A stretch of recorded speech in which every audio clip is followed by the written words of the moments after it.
नमस्कार, मी राजेंद्र हुंजे. बेधडकमध्ये तुमचं स्वागत. आज आपण चर्चा करणार आहोत एकूणच राज्यातल्या कचऱ्याच्या समस्येविषयी. खास करून हा प्रश्न उपस्थित झाला तो मुंबईतल्या देवनार डम्पिंग ग्राउंडला लागलेल्या आगीनंतर. आग विझवली गेली अल्पवयीन मुलांवरती, जी 10 वर्षाच्या आतली काही मुलं होती, 10 वर्षाच्या पुढची काही मुलं होती. अल्पवयीन मुलांवरती गुन्हा दाखल झाल्यानंतर राजकारण खऱ्या अर्थाने सुरू झालं. ही आग पेटवली गेली, आग लागली की लावली गेली, असा सगळा मुद्दा इथे उपस्थित होतो. त्यामुळे राजकारण एकंदरीत सगळं पेटलेलं आपल्याला पाहायला मिळतंय. इतकंच नाही, हा केवळ मुंबईचा प्रश्न नाही, हा प्रश्न महाराष्ट्रातल्या सगळ्या महानगरांचा आहे. पुण्यातला कचऱ्याचा प्रश्न अजूनही मार्गी लागू शकला नाही, नाशिकमधला कचऱ्याचा प्रश्न मार्गी लागला नाही. आणि याच सगळ्यावरती हायकोर्टाने ताशेरे ओढले महापालिका आणि सरकारच्या कारभारावर. हायकोर्ट स्पष्टपणे असं म्हणायला लागलं की एकीकडे सरकार जर वाढीव FSI देऊ करत असेल आणि कचऱ्याचा प्रश्न मार्गी लावत नसेल तर मग कल्याण डोंबिवलीसारखं नव्या बांधकामाला इथे निर्बंध घालावा लागेल की काय, याबद्दल देखील सरकारनं विचारावं लागेल, असा हायकोर्टाने सवाल उपस्थित केला. मग आपण नेमकं राजकारण कशाचं करतोय? इतके कोटी रुपये दरवर्षाच्या बजेटमध्ये आपण त्याला तरतूद करून देखील जर कचऱ्याचा प्रश्न, घनकचऱ्याचा प्रश्न, ओल्या कचऱ्याचा प्रश्न, सुक्या कचऱ्याचा प्रश्न आणि अशा मुंबईसारख्या पुण्यासारख्या महानगरामध्ये येणारा कचऱ्याचा प्रश्न आपण सोडवू शकत नसू तर मग नेमका आपण काय करतोय, हा मुद्दा येतो. त्यामुळे 3 महत्त्वाचे प्रश्न आपण चर्चेला घेणार आहोत. एक पहिला प्रश्न तो म्हणजे BMCच्या ढिसाळ कारभारामुळेच देवनारची आग अजूनही धुमसतेय का? दुसरा प्रश्न, राज्यातली शहरं ही गॅस चेंबर्स झाली आहेत असं म्हणणारे मुख्यमंत्री स्वतः काय कृती करतायत? तिसरा प्रश्न, कचरा पुनर्प्रक्रिया केंद्र उभारणं महापालिकांसाठी आता बंधनकारक करायला हवं का? या सगळ्या संदर्भात चर्चा करण्याकरता आपल्यासोबत स्टुडिओत शिवसेनेचे खासदार राहुल शेवाळे आहेत, आपल्यासोबत काँग्रेसचे प्रवक्ते डॉक्टर राजू वाघमारे आहेत, आपल्यासोबत भाजपचे प्रवक्ते मधू चव्हाण आहेत आणि रईस शेख नगरसेवक आहेत समाजवादी पार्टीचे, ते देखील आपल्यासोबत येतील काही वेळात. आणि पुण्यावरून आपल्यासोबत आहेत मालती गाडगीळ, सचिव आहेत कागद काच पत्रा संघटना, ज्या सगळ्यामध्ये काम करणाऱ्या कामगार आहेत, त्यांचं हे प्रतिनिधित्व करतात. त्यामुळे पुण्यातला किंवा एकूणच सगळ्या महानगरातला कचऱ्याचा प्रश्न काय ते आपल्याला समजावून सांगतील. मला सुरुवात राहुल शेवाळे तुमच्यापासून करायची आहे. देवनारच्या आगीचा प्रश्न कशामुळे चिघळतोय? दरवेळेला प्रश्न येतो. मध्यंतरी चर्चा झाली की हा कचरा डेपो डम्पिंग ग्राउंड आपण कुठेतरी दुसरीकडे हलवणार आहोत, कचऱ्यासाठी तरतूद केली जाते, मग त्याचं पुढं काहीच होत नाही. आग लागली की आपण सगळे ओरडायला लागतो. काय नेमकं होतं? नाही, देवनारच्या आगीचा प्रश्न हा 2 कारणांमुळे झालेला आहे. आग कशामुळे लागते ही कारणं शोधायला पाहिजे. त्या ठिकाणी प्रामुख्याने ह्यापूर्वी छोट्या मोठ्या आगी लागल्यात. आगी लागण्याचं महत्त्वाचं कारण हेच आहे की तिथे असणारे रॅक पिकर्स आहेत ते त्या ठिकाणी जे केबल्स वायर आहेत त्या जाळून त्यातलं कॉपर विकतात. काही वेळा त्या ठिकाणी प्लास्टिक हे सगळं जाळून त्या संदर्भातला पुनर्प्रक्रियासाठी ते लोक वापर करत असतात. आणि थंडीच्या वेळी काही ठिकाणी छोटी आग शेकोटी टाईप लावण्याचा प्रकार घडला तर हे आगीचं प्रमाण वाढतं. अशी प्राथमिक 3 कारणं आहेत ज्यामुळे आग तिकडे लागते. आणि तिकडे काही समाजकंटक आहेत, ते समाजकंटक पण दुसऱ्या काही कारणांमुळे छोट्या मोठ्या आगी लागतात.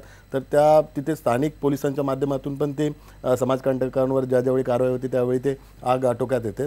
परंतु देवनार डम्पिंग ग्राउंडचा हा प्रश्न हा चिघळण्याचं महत्त्वाचं कारण केंद्र सरकार, राज्य सरकार आणि न्यायालय ह्याच्यामुळे. कारण मुंबई महानगरपालिकेने 5-6 वर्षापूर्वीच देवनार डम्पिंग ग्राउंड बंद करण्यासंदर्भातला शास्त्रोक्त पद्धतीने बंद करण्याचा निर्णय घेतला होता आणि त्याची निविदा प्रक्रिया करून कंत्राटदार नियुक्त केला होता.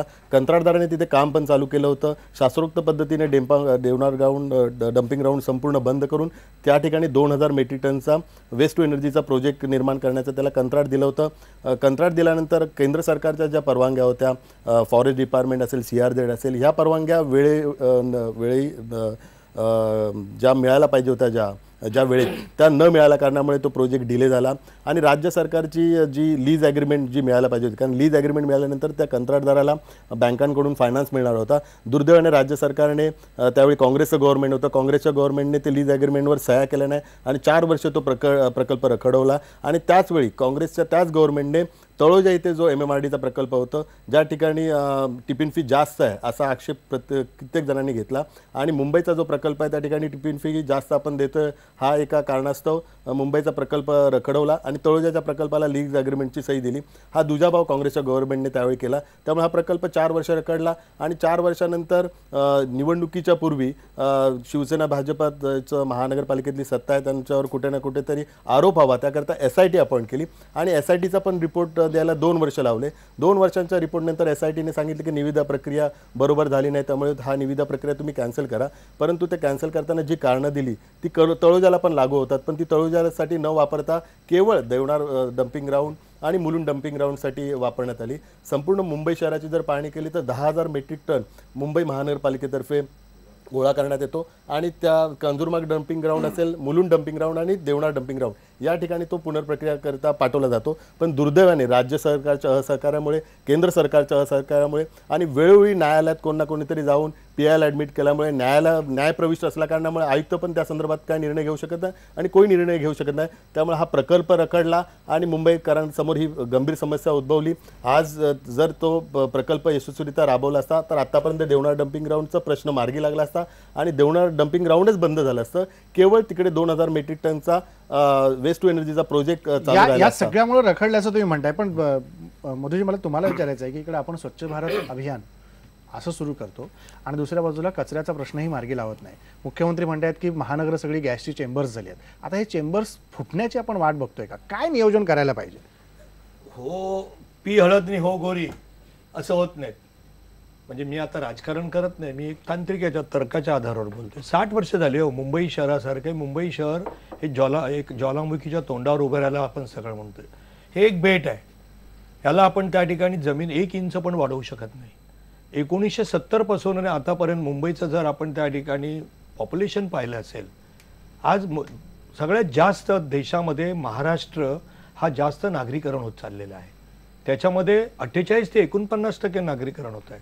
पण ते नागरीकरण वाढत असताना पायाभूत सुविधांकडे आपण दुर्लक्ष पायाभूत करतोय. सुविधांकडे मुंबई महानगरपालिका, म्हणजे मी शिवसेनेचे मित्र बाजूला बसलेत आणि काँग्रेसचे तिकडे आहेत म्हणून मी पक्षाभिनिवेशाने बोलत नाही.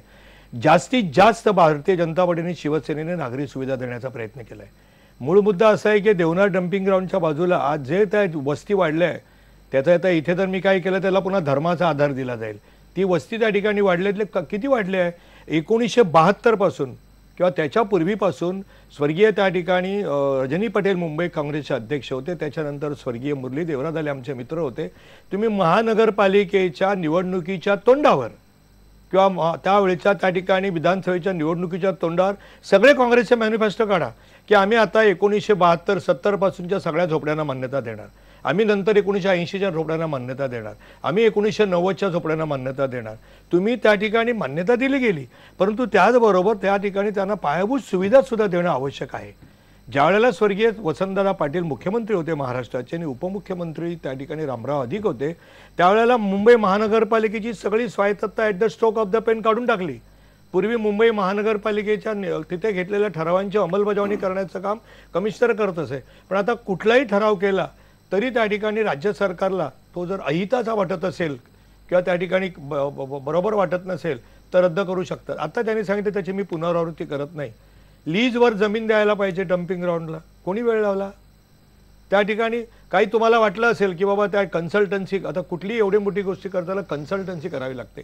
कन्सल्टन्सीला करोडो रुपये खर्च करतात आणि त्या ठिकाणी कन्सल्टन्सीने मार्गदर्शन केल्यानंतर त्याची अंमलबजावणी केल्यानंतर टेंडर मागायची वेळ आली तर तुम्ही जर तुम्हाला वाटत होतं कॉर्पोरेशन भ्रष्टाचारी आहे, अगदी मी स्पष्ट बोलतो, SIT नेमली, तुम्ही करा ना, 6 महिन्याची अट घालायला पाहिजे होती.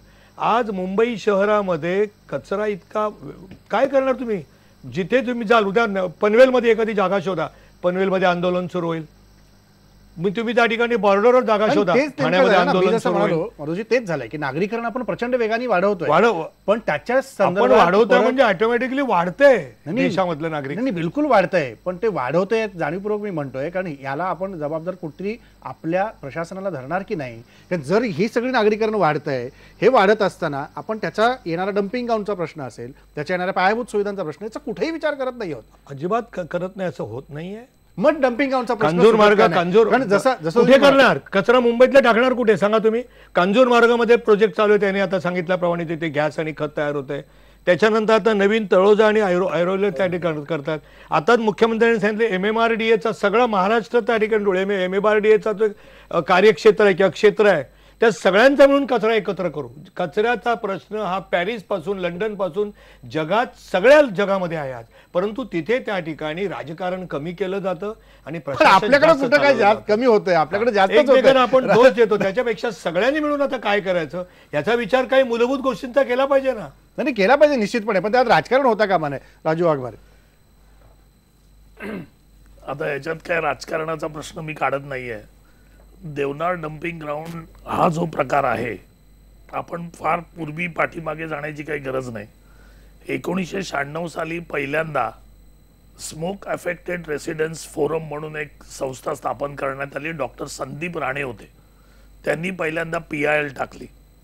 कारण चेंबूर परिसरामध्ये आणि देवनार परिसरामध्ये होणाऱ्या धुरामुळे जो त्रास होत होता त्याच्यामुळे या प्रकरणाला सुरुवात झाली. आज आपण फक्त गेल्या 20 वर्षाचा इतिहास बघूया. 96ला त्यांनी PIL टाकली. 2000ला बर्मन कमिटी नेमण्यात आली. बर्मन कमिटी सुप्रीम कोर्टात गेली. सुप्रीम कोर्टाने ते क्लास 1 सिटीजना या देवनार डम्पिंग ग्राउंडच्या बाबतीत तुम्ही डिसिजन घ्यायला सांगितलं. आज काय झालं की 2005 साली मुंबई कॉर्पोरेशनने, आज शिवसेना बीजेपीची सत्ता या कॉर्पोरेशनवर गेली 18 वर्ष आहे.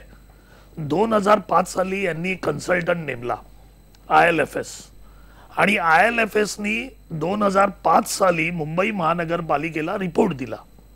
काय रिपोर्ट होता तो की देवनारचं जे पूर्णपणे 130 हेक्टरमध्ये आहे हा जो परिसर आहे त्याच्यातला पार्शल आपण क्लोज करायला पाहिजे, म्हणजे 70 हेक्टर, आणि बाकीचा जो आहे तो चालू ठेवून त्याच्यानंतर त्याच्यात आपण तो प्लांट उभारू म्हणून बायोगॅस प्लांट. बरोबर.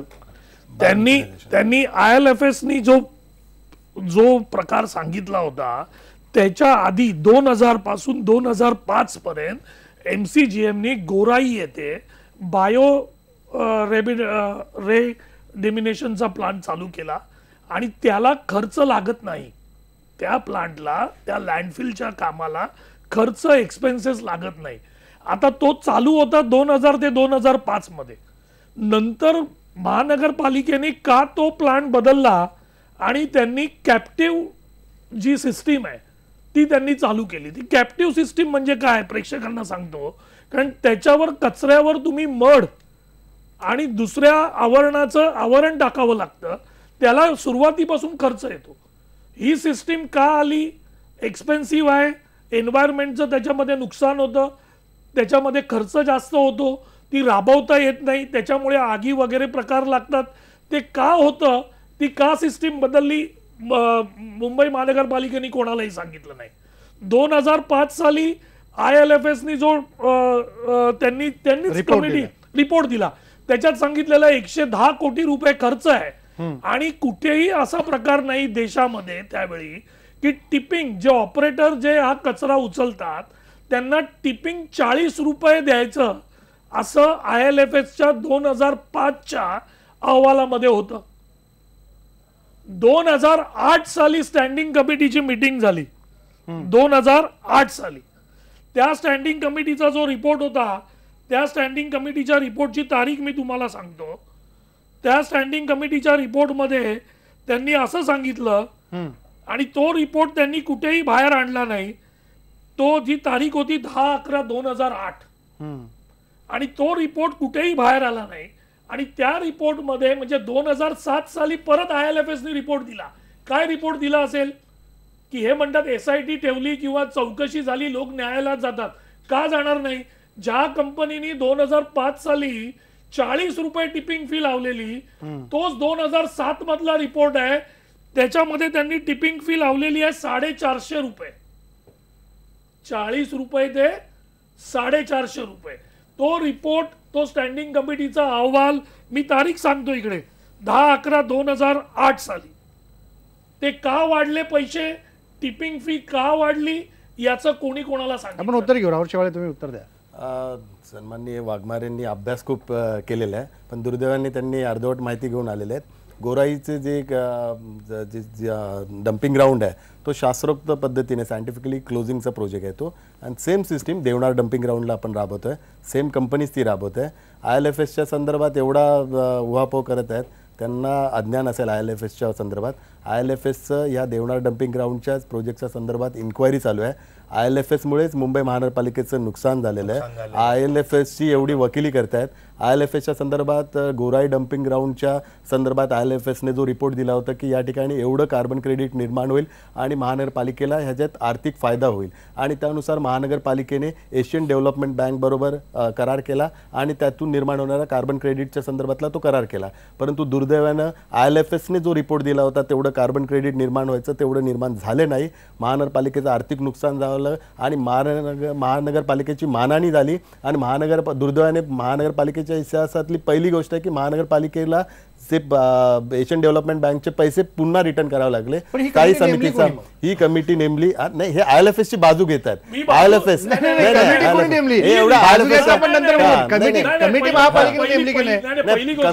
नाही ऐकून घ्या पहिलं, तुम्ही IL&FS बोलता, तुमच्या थोडा ज्ञानात भर घालतो.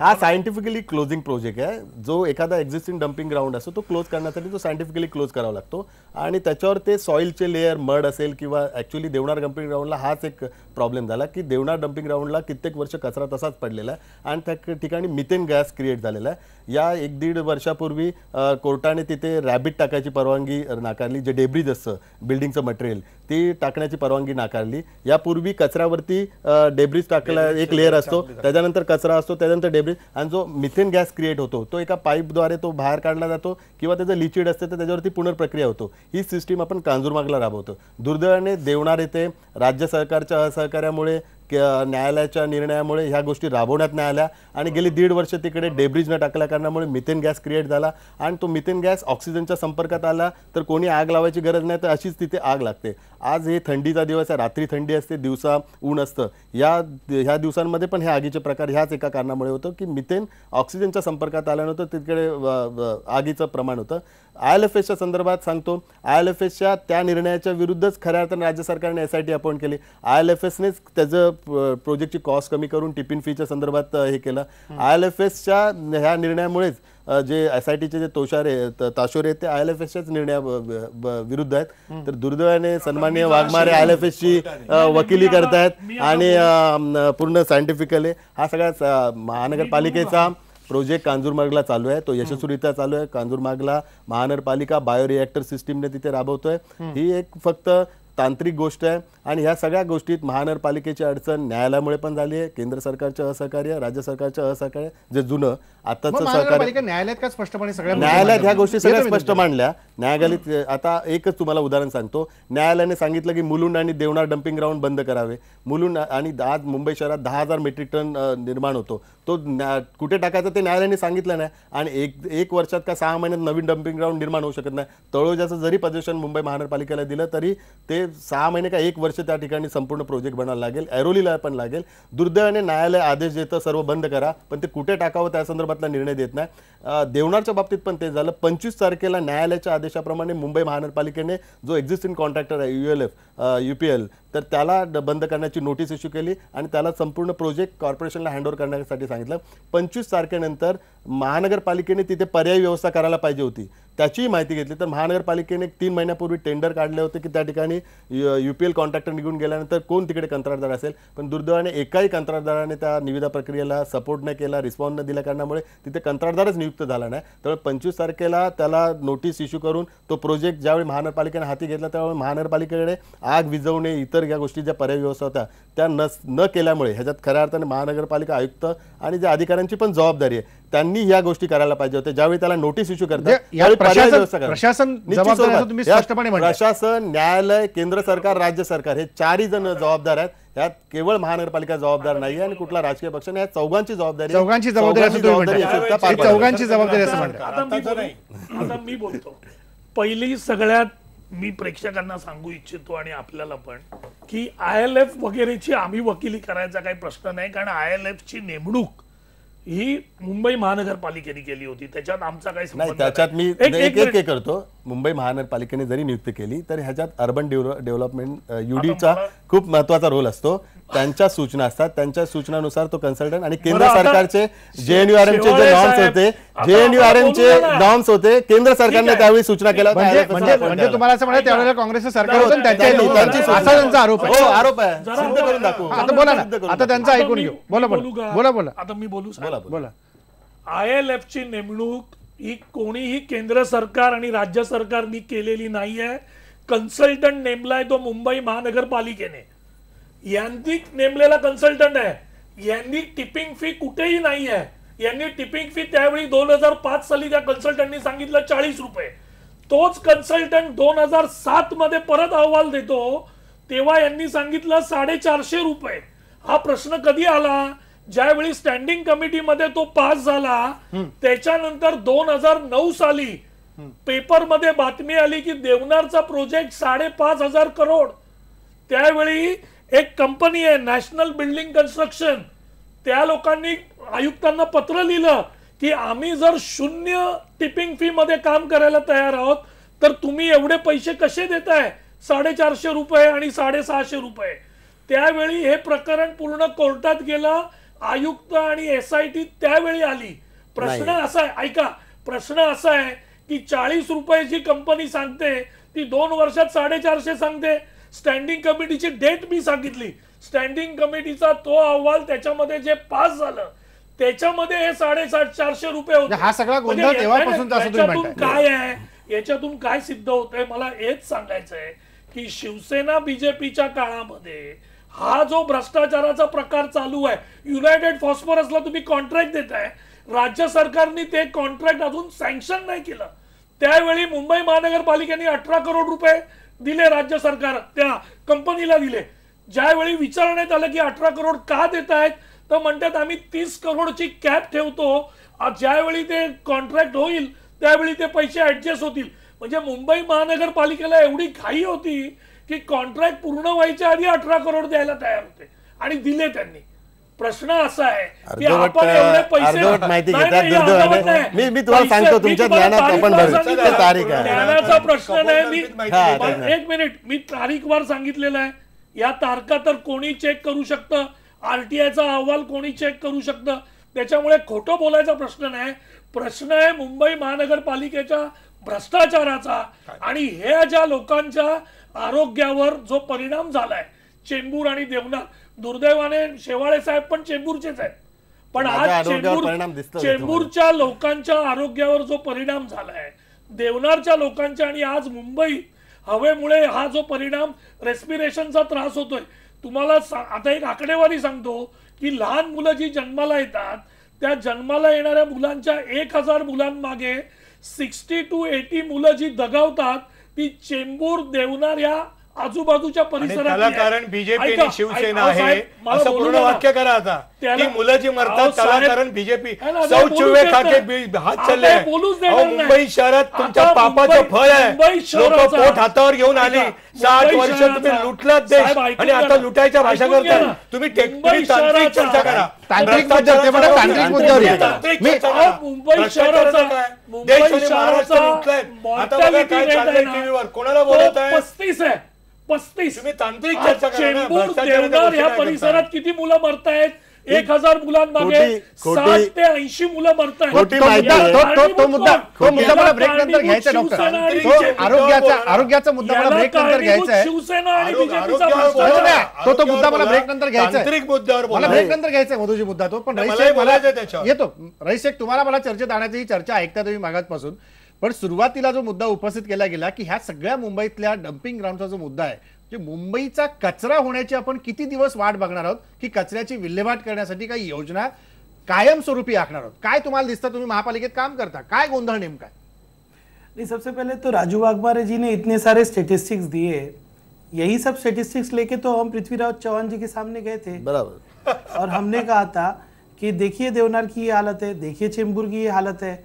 आपके पृथ्वीराज चौहान जी के मतलब दिल में कभी ये बात नहीं घुसी कि वहाँ के बच्चे कितने किस रेशियो पे मर रहे हैं. और ये पूरे प्रोजेक्ट को डिले करने के अंदर राजकारण ही था. आपने लीज दी होती तो आज ये प्रोजेक्ट हो जाता. आपने लीज दी होती तलोजा में क्यों तो दिया? आज वहाँ पर तलोजा में क्यों दिया? साइंटिफिक आज क्लोजर होता.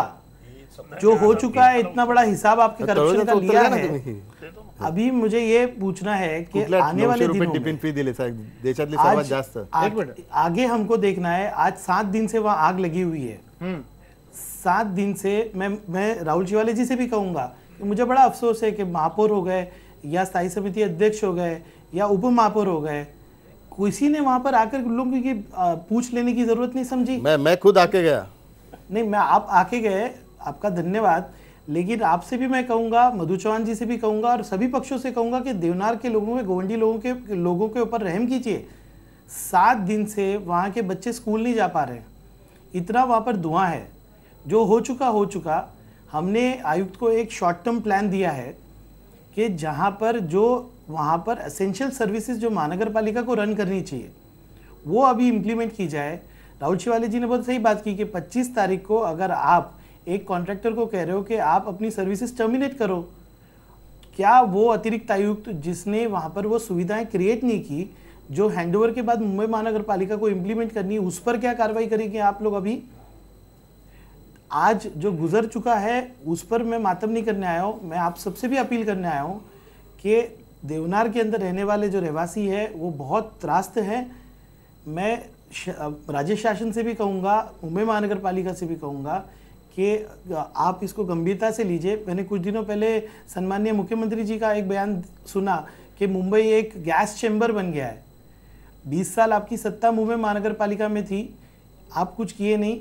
अभी तो मैं सम्माननीय मुख्यमंत्री से इस चैनल के, इस प्रोग्राम के माध्यम से कहूँगा कि वो इमीडिएटली सारे स्टेक होल्डर्स को बुलाए, जो शॉर्ट टर्म हम कर सकते हैं वो इम्प्लीमेंट करें। लॉन्ग टर्म के अंदर तलोजा की ज़मीन को लेना, हैंडओवर करना, वहाँ इंफ्रास्ट्रक्चर बनाना, उसको एक्सपेडाइट करें। वो जैसे शिवाले साहब ने कहा कि उसका होराइजन 1 साल का है, कम से कम 1 साल लगेगा। आज जो सर्वेलेंस सिस्टम होना चाहिए, आप बताइए पूरे डंपिंग ग्राउंड में कहीं सीसीटीवी कैमरा नहीं है, मेरे जैसा व्यक्ति 2.5 साल से चिल्ला रहा है। तो वो अधिकारी जो विफल रहे हैं, जिन्होंने मुंबई को एक फेलियर दिया है, उनको तो बदलिए, लीडरशिप तो सही लाइए और वहाँ के लोगों को इंसान समझिए। आज हमने एक छोटा सा एक ह्यूमन चेन किया है, वहाँ के भी लोग रास्ते पे आ सकते हैं, पूरे कचरे को रोक सकते हैं, पूरे मुंबई के कचरे को आने नहीं दे सकते, लेकिन वो समझते हैं कि मुंबई के कचरे को कहीं ना कहीं तो प्रोसेस करना है। मैं आप सबसे अपील करूंगा कि गोवंडी के लोगों की परिस्थिति, चेंबूर के लोगों की परिस्थिति देखते हुए आपके हाथ में जितना पावर है आप प्लीज कीजिए और वहाँ की परिस्थिती को बदलिए। इथली परिस्थिती बदला असं तुम्ही म्हणता, मला ब्रेक घ्यायचा, पण ब्रेकपूर्वी मालती गाडगे तुम्हाला विचारायचं आहे की सगळ्या महानगरातला जो कचऱ्याचा सगळा प्रश्न आपण बघतोय, आता मुंबईतला हा प्रश्न चर्चेला जास्त करून येतोय, पण इतर जी महानगर आहेत, खास करून पुण्यासंदर्भात जर आपण विचार केला, यानंतर मुंबई नंतरचं जे कचऱ्याचा जटिल झालेला प्रश्न पुण्यात पाहायला मिळतोय, तुम्ही काय सांगाल? हे बघा, या सगळ्या लोकांनी ना केलाय ह्याचा सगळ्याचा चिवडा बीजेपी किंवा शिवसेना किंवा कुठलंही जे राजकारणी पद्धती आहे त्याच्यामध्ये कुठल्याही ठिकाणी लोकांचा विचार केला जात नाही। आमच्याकडे पुण्यामध्ये सुद्धा आंदोलन उरली देवाची मध्ये अनेक वर्ष चालू आहेत। हे लोक आली, ती लोक आली, त्याच्यामध्ये परिस्थिती ऑन द ग्राउंड अजिबात बदलत नाही। आज सुद्धा जे कचरा वेचक तिथे हँजर ही नावाची कंपनी, आता ह्यांनी ILFS चा उल्लेख केला, मी हँजरचाही उल्लेख करतो, असे अनेक कंपनींनी, मी जिथून उभी आहे तिथून हे सगळेच कारणीभूत आहेत या सगळ्या गोष्टींसाठी। अनेक ह्या कंपनींचे आम्ही म्हटलेलं आहे की ते त्यांची कार्यकारी पद्धती जी आहे आणि ज्या पद्धतीने ते रिपोर्ट लिहितात, ज्या पद्धतीने ते फिजिबिलिटी स्टडीज करतात, ह्याच्यामध्ये कुठेही म्हणजे काहीही अर्थहीन आहेत हे सगळे रिपोर्ट्स। आम्ही जेव्हा ते वाचलेले आहेत त्याच्यामध्ये काहीच अर्थ नाहीये। आणि अनेक ठिकाणी आता हँजर नावाची कंपनी अनेक ठिकाणी पुणे महानगरपालिकेबरोबर झालेला करार तो त्यांनी पूर्णतः उल्लंघन त्याचं केलेलं आहे। आता त्यांनी काम बंद केलेलं आहे। त्याच्या पुढे जाऊन नगरपालिकेने त्यांना 80 लाख रुपयांची लोकांचे पगार आणि स्वतःचा स्टाफ सुद्धा तिथे त्यांनी लावलेला आहे। हे हंजर नावाची हीच कंपनी अनेक दुसऱ्या शहरांमध्ये सुद्धा हेच चिखल करून इथे आलेली आहे। हे कसं काय नगरपालिकेंना दिसत नाही किंवा समजत नाही, हे आमच्यासाठी हा मोठाच प्रश्न आहे। अनेक वर्षांपूर्वी जेव्हा हंजर आली तेव्हा आमच्या कचरा वेचकांना तिथे जाण्याची बंदी केली, कारण तुम्ही आग लावता असे आज सुद्धा या मुलाखतीत सुद्धा झालेले आहेत। ते आग लावतात, जे त्यांना प्लास्टिक जे उचलतात त्यालाच आग लावतात। कचरा वेचक मूर्ख नसतात. त्यांना असं तुम्ही असं समजू नका की ते आपल्या म्हणजे आपल्या स्वतःच्या शरीराला आग लावल्यासारखं आहे. ई वेस्ट हा जे ते म्हणतात की वायरी जाळतात, त्याच्यासाठी कुठल्याही MPCB नाही, CPCB नाही, त्याच्यानी कुठलीही पावलं उचललेली नाही आहेत. अजूनही ग्रे मार्केटमध्ये सगळं जात आहे. फक्त दोषी तुम्हाला कचरा वेचक प्रत्येक वेळेला असं समजतो. हँजर जेव्हा कंपनी पुण्यामध्ये आली तेव्हा आमचे सगळे कचरा वेचकांना त्यांनी बाहेर केलं की आता तुम्हाला लँडफिल कॅपिंगसाठी आज पुणे नगरपालिकेच्या प्रत्येक बजेटमध्ये लाखो रुपये, करोडो रुपयाचा त्याची तरतूद केलेली असते. ते काय होतं आम्हाला आता माहिती नाही, कारण हँजर प्रकल्प बंद आहे आणि आता पुन्हा सगळे कचरा वेचक त्या डम्पिंग ग्राउंडमध्ये जात आहेत. आता ह्या सगळ्या गोष्टींना कोणाला कारणीभूत, आम्ही तरी कोणाला कारणीभूत समजायचं. पण पद्धतीनं अजून कोणीच म्हणत नाहीये विकेंद्रित पद्धतीनं कचऱ्याचं व्यवस्थित तुम्ही त्याचं प्लॅनिंग करू शकता, त्या पद्धतीनं आपण करू शकतो. पण त्याच्यासाठी किती कुठलं नगरपालिका त्याला प्रोत्साहन देतेय तुम्ही सांगा मला. कुठल्याही रिपोर्टमध्ये ते फिजिबिलिटी आम्ही कन्सल्टंट एवढाले लावू शकत नाही जे नगरपालिका मुंबईची लावू शकते, पुण्याची लावू शकते. आणि देवनारचं सुद्धा तो ओमफस झाला होता प्रोजेक्ट, कारण त्याच्यामधून CDMचे एशियन बँक आणि CDMचे पैसे त्याच्यामध्ये आले होते. त्याच्यासाठी आम्ही नेहमीच म्हटलं होतं की जेव्हा क्रेडिट मार्केट फेल होईल तेव्हा हा प्रकल्प तुमचा कसा तुम्ही राबवणार आहेत, कुठून पैसे येणार आहेत. अनेक असे प्रश्न आम्ही पण सुद्धा उपस्थित केलेले आहेत. बरोबर की याच प्रश्नांची उत्तरं मालती गाडगे तुम्ही म्हणता तशी मिळाली नाहीत, म्हणून हे सगळे प्रश्न आजही आवाजून आपल्या समोर आहेत. आणि मग पुण्यातल्या कचऱ्याचा प्रश्न असेल किंवा मुंबईतला असेल, हा आजही तिथेच आहे जो पूर्वी काही वर्षांपासून त्याच ठिकाणी पाहायला मिळत होता. ब्रेक घेऊ. ब्रेक नंतर याचे सगळे आरोग्यावरचे परिणाम आणि प्रशासनाला गतिमान करण्यासाठी राजकीय सत्ताधारी पक्षांनी स्वतःला किती गतिशील केलं पाहिजे त्या मुद्द्यावर आपण बोलू.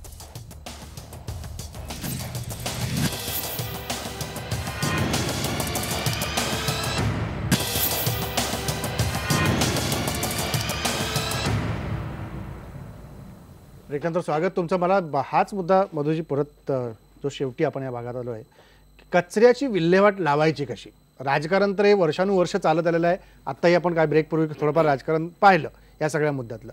पण विल्हेवाट कशी लावायची याच्यात सर्वपक्षीय सहभाग असायला हवा नागरिकांच्या सोबतीने. बघा, हा राजकारणाचा मुद्दा नाही आहे. अनेक प्रश्न असे असतात की त्याला राजकारणाची क्षेत्र आपल्याला चिकार आहेत. आज मुंबई शहराची स्थिती तुम्ही किती जरी त्या ठिकाणी किती तंत्र सुधारलेलं तंत्र, आधुनिक तंत्राचा उपयोग केला तरी जोपर्यंत त्या ठिकाणी पहिली गोष्ट मी स्पष्ट सांगतो की मुंबई शहरामध्ये मानवता याच्या नावाखाली कोर्टामध्ये किंवा अन्य काही सामाजिक संस्था, ह्या मुंबई शहराची लोकसंख्या काय वाढणार आहे, किती वाढणार आहे, तुम्ही त्याचा विचार करणार आहात की नाही. आणि त्या ठिकाणी एखाद्या भावनेच्या आधारावर जाऊन राज्य चालत नसतात. आणि म्हणून आता कोर्ट मॉनिटरिंग करतच आहे. तसं यांनी सांगितलं, तसं कोर्टाबद्दल या देशामध्ये अतिशय आदराने या देशातली कोर्ट आदर्श मानावा, आदर करावा असेच निर्णय देत असतात. पण काही काय असं वाटतं की तुम्ही बंद करायला सांगितलं, पुढची व्यवस्था काय. ज्या वेळेला मी बंद करायला सांगतो 25 तारखेपासून, त्याच वेळेला त्या ठिकाणी विचारायला पाहिजे होतं उद्या बंद केल्यानंतर त्याची पुढे कचरा कुठे टाकणार. आणि म्हणून मला असं वाटतं की आता तळोदाला किंवा त्या ठिकाणी ऐरोलीला जे काही त्या ठिकाणी प्लॅन्ट्स होणार आहेत, प्रकल्प होणार आहेत, सगळ्यांनी मिळून आता माननीय मुख्यमंत्र्यांनी याच वेळेला सांगितलं की MMRDचं जे कार्यक्षेत्र आहे त्या क्षेत्रामध्ये सगळं कलेक्टिव्ह विचार करून आपण त्या ठिकाणी कचऱ्याची विल्हेवाट लावणं अत्यंत आवश्यक आहे. आज ठाणे शहर सुद्धा वाढत चाललेलं आहे मोठ्या प्रमाणामध्ये. जसे जसे तुम्ही त्या ठिकाणी उत्तरेकडे जात जाल तसे तशी शहरं वाढत चाललेले आहेत. ते ठिकाण आता बदलापूर कर्जतच्या जवळ गेले, जवळ गेलेलं आहे. डम्पिंगला स्पेस आहे. त्या कचऱ्याचं खत कसं निर्माण होईल, त्यातून वीज तिथल्या इथे कसे निर्माण होईल याचाच आपण त्या ठिकाणी कठोरपणे विचार करणं अत्यंत आवश्यक आहे. आता यांनी जसं सांगितलं की तिथे एक आग का लावली जाते की कचऱ्यातून काहीतरी मग त्या शिसा मिळेल किंवा लोखंड मिळेल किंवा तांब्याची तार मिळेल किंवा अन्य काही वस्तू मिळतील ज्याच्यामुळे पोट भरता येईल. खरं म्हणजे सकाळीच उठून 6-5 वाजता प्लॅस्टिकच्या पिशव्या आणि प्लॅस्टिकचे डबे या कचरा त्या ठिकाणी कलेक्ट करणाऱ्या महिला त्यांचे उपकार मानले पाहिजेत मुंबईकरांनी. त्या खरं जवळजवळ माझ्या माहितीप्रमाणे कदाचित थोडा मी चुकत असेल 20 ते 25% त्या ठिकाणी मुंबई स्वच्छ त्या करतात. बरोबर. या गरीब माणसं ज्याच्यामुळे त्यांचा पोट. म्हणून मला असं वाटतंय की आता सगळ्यांनी मिळून याच्यावर विचार. आता मी राजकीय अभिनेत्याने बोलत नाही. आता प्रपोर्शनेट रेटप्रमाणे मला शेवाळे सांगतील की स्टँडिंग कमिटी म्हणजे सगळ्या पक्षाचे लोक असतात. जर त्यावेळेला ह्या गोष्टी चुकीच्या वाटत होत्या तर का रोखल्या नाहीत. आता असा एक कायदा केला की ज्याच्यामुळे मुंबई महानगरपालिकेमध्ये तुम्ही कितीही बोंबला, किती 100% सगळे नगरसेवक एकत्र आले आणि एखादा ठराव मंजूर केला तरी त्याची अंमलबजावणी कशी प्रभावीपणे करायची याचं सर्व त्या ठिकाणी प्रशासनाच्या हातात आहे. आता यांनी बरोबर सांगितलं की ज्या वेळेला तुम्ही बंद करा असा निर्णय घेतल्यानंतर तो पुढचा काय अहो पूर्वी आता पाहिजे पुढचा काय हा प्रश्न जेव्हा न्यायालय नाही, विचारतं पुढचं काय असं विचारतं त्यावेळेला प्रशासन कमी पडतं. माझ्या माननीय मुख्यमंत्र्यांवर भेटणार आहे हे पण सांगतील. नाही, बिलकुल. मी जेव्हा नगरसेवक होतो त्यावेळेला एक IAS ऑफिसर कमिशनर सोडणार होता. आता पायलीचे 50 ऍडिशनल IAS ऑफिसर आणलेले आहेत प्रशासनामध्ये त्या ठिकाणी व्यवस्था यावी म्हणून. पूर्वी बाय प्रमोशन DMC व्हायचे, deputy municipal commissioner, additional municipal commissioner. आता त्यांचं डेसिग्नेशन बदललं पण कर्तव्याची भावना त्यांची बदलली नाही आणि म्हणून अतिशय कठोरपणे निर्णय घ्यावे लागतील कचऱ्याच्या विल्हेवाटीबद्दल आणि त्याची अतिशय प्रभावीपणे आपल्याला त्या ठिकाणी सगळं आधुनिक तंत्राचा वापर करून त्याच्यावर अंमल करावे लागेल. त्यासाठी सगळ्यांचं सहाय्य लागेल आपल्याला. त्यासाठी सगळ्यांचं सहाय्य लागेल. पण मला राजू वाघमारे जो मुद्दा आता अधिकाऱ्यांच्या संदर्भात आला, जेव्हा न्यायालय प्रश्न उपस्थित करतं की याचं पुढे काय करायचं आणि न्यायालयापुढे हा प्रश्न पडतो की आता आपण कसे काय सजेशन देऊ शकतो. न्यायालय तर जागा सजेस्ट करू शकणार नाही, पण जेव्हा अधिकाऱ्यांकडनं प्रपोजल जाईल त्यावेळेला न्यायालय काहीतरी विचार करेल. मग अधिकारी कमी पडतायत की व्यवस्था कमी पडते. नाही, कसं आहे की राजेंद्रजी या सगळ्या गोष्टीला जर आपण बघितलं तर पूर्ण व्यवस्था याला कारणीभूत आहे. राजकीय इच्छाशक्ती जर आपली तेवढी प्रबळ असेल, आज गेल्या 20 वर्षामध्ये देवनारचा प्रश्न काय एका दिवसात आलेला नाहीये. आज जर गेल्या 20 वर्षामध्ये मुंबई महानगरपालिकेवर जर शिवसेना BJPची सत्ता आहे त्यावेळी फक्त लीजचा प्रश्न आत्ता आला असेल, पण त्याच्या अगोदर बाकीच्या काही गोष्टी ज्या आहेत, सेग्रिगेशनचा भाग आहे, दुसरे प्रकल्प तिकडे उभे करण्याचे आहेत, वेगवेगळ्या पद्धतीने त्या कचऱ्याची विल्हेवाट लावायचा प्रयत्न आहे.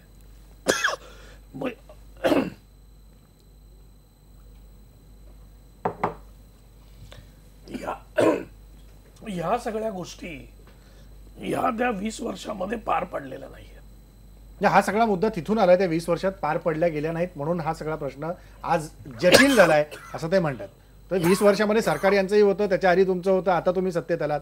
मार्ग कसा काढायचा? हा, याच्यातून मार्ग निघू शकतो. सर्वप्रथम मी या गोष्टीचा खुलासा करतो की राजेंद्र वाघमारे यांनी जो आरोप केला की स्टँडिंग कमिटीत भ्रष्टाचार झाला, कुठल्याही प्रकारचा भ्रष्टाचार झाला नाही. त्यावेळेचे मुख्यमंत्री पृथ्वीराज चव्हाण असतील, विलासराव देशमुख असतील, अशोक चव्हाण ज्यावेळी विधानसभेत हा भ्रष्टाचाराचा प्रश्न उपस्थित झाला त्यावेळी त्यांनी उत्तर दिलं की भ्रष्टाचार नाही, हा प्रोजेक्ट चांगला आहे. त्यांनी महानगरपालिकेची बाजू विधानसभेत मांडलेली आहे आणि न्यायालयात पण हा प्रश्न ज्यावेळी झाला तर न्यायालयाने पण या संदर्भात खुलासा केलेला आहे. त्यामुळे ही गोष्ट लोकांच्या निदर्शनास आणून देणं अत्यंत महत्त्वाचे की कुठल्याही प्रकारचा भ्रष्टाचार झाला नाही. काही तांत्रिक अडचणी निर्माण झाल्या त्यामुळे हा प्रोजेक्ट विलंब झाला.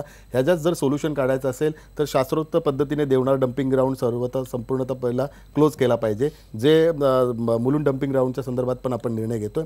आणि केंद्र सरकार, राज्य सरकार, मुंबई महानगरपालिका आणि न्यायालय ह्या चौघांनी मिळून जर हा प्रोजेक्ट यशस्वी करायचा ठरवला तरच हा यशस्वी होऊ शकतो. केवळ मुंबई महानगरपालिका किती काय केलं तर हा प्रोजेक्ट यशस्वी करू शकत नाही, कारण ह्याला केंद्र सरकारच्या परवानग्या लागतात, राज्य सरकारच्या परवानग्या लागतात. याला न्यायालयात कोणी जर गेलं तर न्यायालयाच्या बाजूने पण सपोर्ट मिळाला पाहिजे.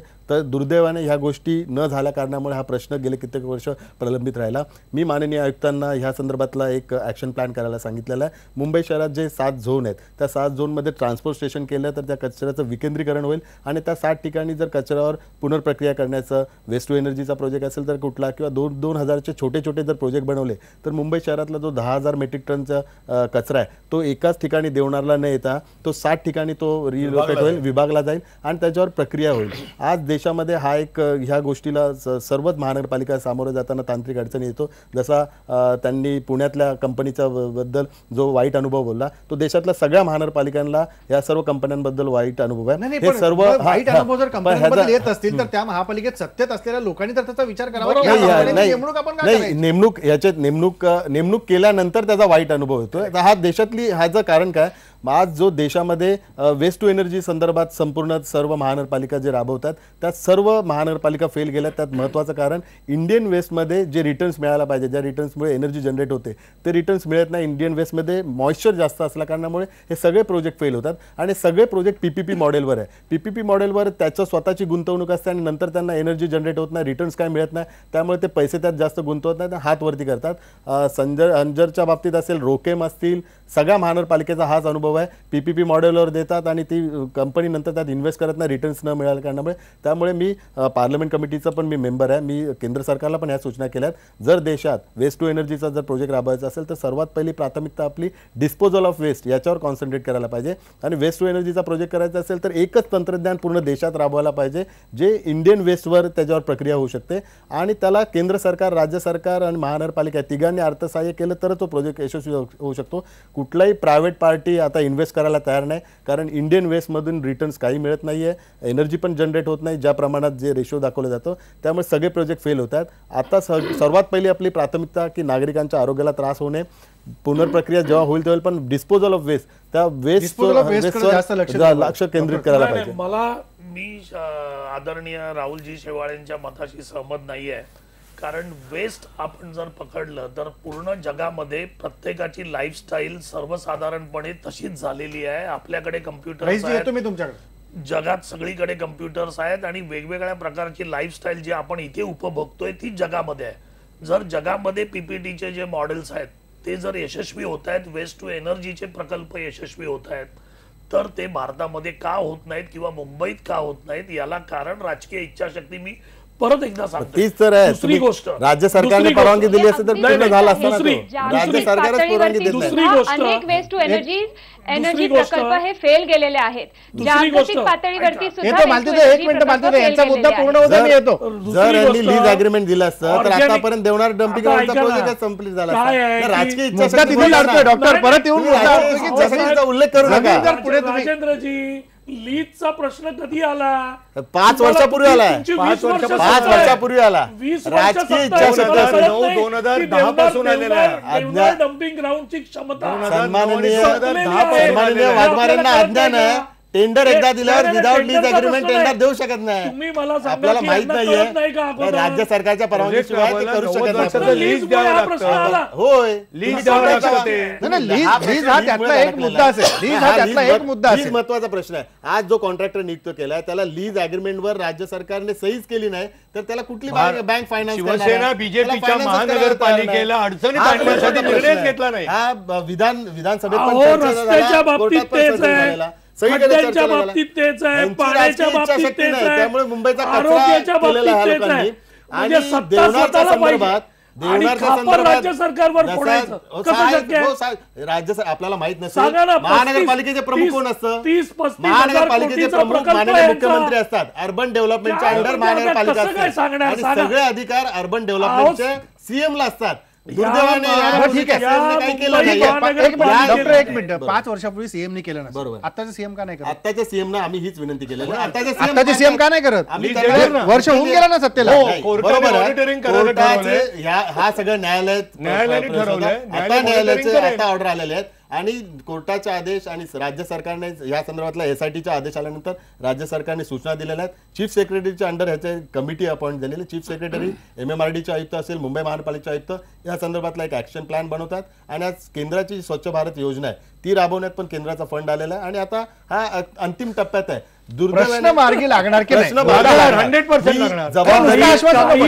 कारण गेल्या 20 म्हणजे आता वर्षापासून काही आता चॅनलवर लिहून देणार नाही. म्हणजे असं आहे, गेल्या 20 वर्षापासून मधून आपण तेच म्हणतोय. मुंबई शहरामध्ये 20 वर्षापासून मुंबई शहर स्वच्छ होतं. 20 वर्षापासून मुंबई शहर स्वच्छ होतं. घाण कसं झालं? गेल्या 20 वर्षापासून घाण झालं त्याचं कारण काँग्रेस घाण करताय. त्याचं कारण मुंबई बघा, आज गावं ओस पडत चालले. आज गावं ओस पडत चालले. गावामध्ये उद्योग केला नाही, गावात पाणी नाही, गावात दुष्काळ नाही. मला बोलू देत नाही. मला बोलू देत नाही. एक मिनिट राहुलजी, एक मिनिट. एकमेकावर कचरा उचलायचं एक काम मिनिट. चाललंय. मुळात तोच प्रॉब्लेम आहे. त्यामुळेच मुंबईचा कचरा सगळं झाला. मुंबईकरांनाही नको. आज काँग्रेसने मुंबईचा देशाचा कचरा केलेला तो कचरा साफ करायला ऐका राहुलजी, एकटा काँग्रेस जबाबदार नाही. मी प्रेक्षकांना सांगतो, सहभागी असलेले सगळे राजकीय पक्ष नाही जबाबदार. नाही जबाबदार. सगळे जबाबदार आहेत. नाही जबाबदार. मला उत्तर पण आहे. आम्ही जबाबदार आहोत, आम्ही जबाबदारी घ्यायला तयार आहे. यांनी पण आमची कचरा जबाबदारी केलेला आहे. पूर्ण करण्याकरता जे केंद्र सरकार, राज्य सरकार, न्यायालयाचं जे सहकार्य तत्कालीन पाहिजे, आत्ताचं. कोणीही मी आत्ताचं कशाला- पण असू दे, मी तुम्हाला- सगळ्यांचं सहकार्य पाहिजे. तुम्ही मला सांगा आत्ताचं ना. पण मला एक सरकार, सांगा. आत्ताचं हा पण महत्त्वाचा सरकार, मुद्दा सांगतो एक मिनिट, ऐका. हा महत्त्वाचा आत्ताचं मुद्दा पण- आहे. आत्ताचं पण सरकार देवनाथचं जबाबदारीने उदाहरण सांगतो, जबाबदारी सांगतो. पायावर शिवसेना तुम्ही तुम्ही ऐका, एक एक मुद्दा. बीजेपीची जरी वाघमारे, सत्ता तुम्ही असली जरी बोला नाही तर तरी आम्हाला आमची बोलायला जबाबदारी द्या. आहे. तुम्ही आम्ही बोलताना आम्ही मुंबईकरांना गप्प चांगली बसतो. सुविधा देणार. आमचं जरीच राज्यात सरकार असेल, केंद्रात सरकार असेल, पण मुंबईकरांच्या या प्रश्नासाठी त्या दोन्ही सरकारच्या विरुद्ध पण लढण्याची ताकद आमच्यात आहे. परंतु दोन्ही सरकार पॉझिटिव्ह आहे, दोन्ही सरकार चांगला निर्णय घेत आहे आणि निश्चित मी मुंबईकरांना खात्री देतो हा प्रश्न मार्गी लागेल. हा अंतिम टप्प्यात आहे. दुर्दैवाने हा कित्येक वर्षाचा ह्यांचा कचरा आहे, हा गाळ नाही, आहे. नाही, तो कचरा- काय- मला तो एक काय- उदाहरण- आम्हाला हा वेळ मी लागतो. देवनारचं उदाहरण मला देतो. बोलू. देवनारला ज्या वेळेला लोकांनी झोपडपट्टी बांधायला सुरुवात केली, बैंगनवाडी, शिवाजीनगर, देवनार या भागामध्ये, आणि त्यावेळेच्या आयुक्तांनी ज्या वेळेला इथे तुम्ही त्या ठिकाणी कचरा डम्पिंग ग्राउंड आहे, इथे तुम्ही बांधू नका झोपड्या, त्यावेळेला काँग्रेसच्या ऐकून घ्या माझा आता वाघमारे, प्लीज ऐकून घ्या. तुम्ही बोलताना मी गप्प बसेन, काही बोला तुम्ही, मी ऐकेन, कारण ते लोक ओळखतील मी सत्य बोलतो की तुम्ही. त्यावेळेला त्यांना स्टे दिलेला आहे. मुंबई शहरामध्ये एकाही शिवसेनेच्या किंवा भारतीय जनता पक्षाच्या नेत्याच्या नावाने झोपडपट्टी नाही. वाढली ती इंदिरा गांधी नगर, राजीव गांधी नगर, संजय गांधी नगर, कामराज नगर, यमराज नगर, डम्पिंग ग्राउंड, बाजूलाच आहे. पापाची इंदिरा नगर. फळं तुमची आहेत. इंदिरा नगर. पोट हातावर घेऊन लोक शहरात आली, कारण 40 वर्ष महाराष्ट्र देश लुटलात, लोक मिळेल तिथे पोट भरायला लागली. मुंबई शहरात 3 लाख लोक रस्त्यावर शौचाला बसतात. का बसतात? कशासाठी बसतात? मुंबई शहरामध्ये 1.5 लाख लोक स्टेशनवर झोपतात. मुंबई शहरात फुटपाथवर लाखो लोक झोपतात. का आली? तुम्ही जर गावाचा विकास केला असतात, विकासाची गंगा, मुंबई शहर त्याच्यामुळे वाढलंय, आमच्यामुळे ते ठीक राहिलंय. मुंबई शहर पिंपरीचं बोलता. अगदी थोडक्यात तळोजाला वेळ 900 संपला. रुपयाची पिंपरी कोणी दिली? काय- कोणी दिली? वेळ संपला माझा. तळोजाला कोणी दिली? आता तळोजाला मला देवनाथच्या डम्पिंग ग्राउंड मध्ये नाही, नाही, झोपडपट्टी यांच्यामुळे वाढली. वेळ संपला. मधू अगदी थोडक्यात. चव्हाणजी जे म्हणाले की या झोपडपट्ट्या सगळ्या काँग्रेसनी आणल्या. हो, येस. अहो, काँग्रेसमुळे आज एवढे झोपडपट्टी मधले लोक आम्ही दिल्या सुविधा त्यांना. इकडे येऊन राहिले. त्या झोपडपट्टीवाल्यांनी ऐकायला पाहिजे की बीजेपी आणि शिवसेना आम्ही काय त्यांना म्हणताय. सुविधा देतोय. आणि आम्ही तुम्ही त्यांना त्यांना सुविधा मतं देतोय. देताय. आम्ही आम्ही सुविधा देतोय. तुम्ही त्या जागेवर आम्ही तुम्ही सुविधा देताय. देतोय. आम्ही तो सुविधा मुद्दा- देतोय. त्याला आम्ही मुद्दा पाणी वेगळा देतोय, आहे. पैसा देतोय, दिवा देतोय. तो मुद्दा वेगळा आहे, डॉक्टर, मुद्दा वेगळा आहे. भ्रष्टाचार केला. नाही नाही नाही. तो डॉक्टर नाही नाही एक मिनिट एक मिनिट डॉक्टर एक मिनिट मधुजी एक मिनिट मुळात चर्चा दुसरीकडे एक मिनिट डॉक्टर राजू वाघमारे एक मिनिट राजकीय सभागृह आपण चालवत नाही आहोत हे सगळ्यांनी लक्षात ठेवा. फक्त मालती गाडगीळ शेवटी राजकीय सभागृह चालवूनच सगळा कचरा शहरांचा आपण करून टाकलाय आणि नागरिकांना त्याच डम्पिंग ग्राउंड मध्ये आपण डंप करतोय. हे आत्ताचं ताजं उदाहरण. शेवटी मालती गाडगीळ एक मिनिट मालती गाडगीळ शेवटी आणि बीजेपीचा भ्रष्टाचार आहे. विकेंद्रित एक मिनिट, पद्धत आणि हेच एक्झॅक्टली हेच होतं. नेहमी प्रत्येक वेळेला हेच होतं. आणि मी म्हटलं तसं की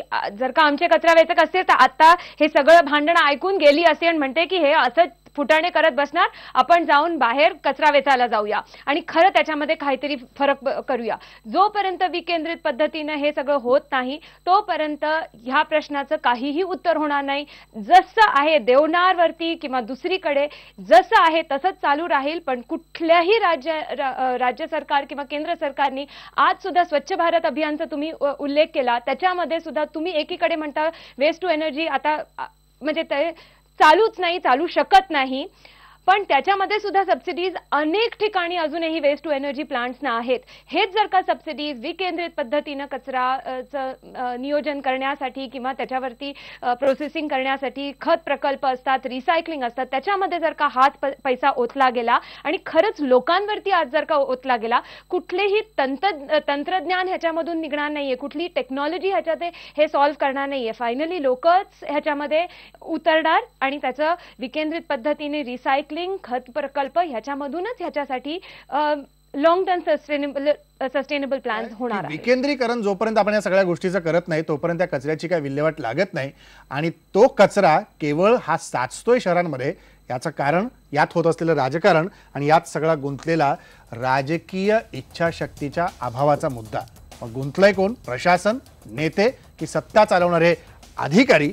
हा मुद्दा प्रश्न आपल्याला सोडवायचा आहे, पण तो सुटला जात नाही. म्हणून कचरा आपल्यापुढेच राहतो आणि याच कचऱ्याच्या भोवताली आपलं जीवन असंच संपत राहतं. इथं थांबू. पापक काय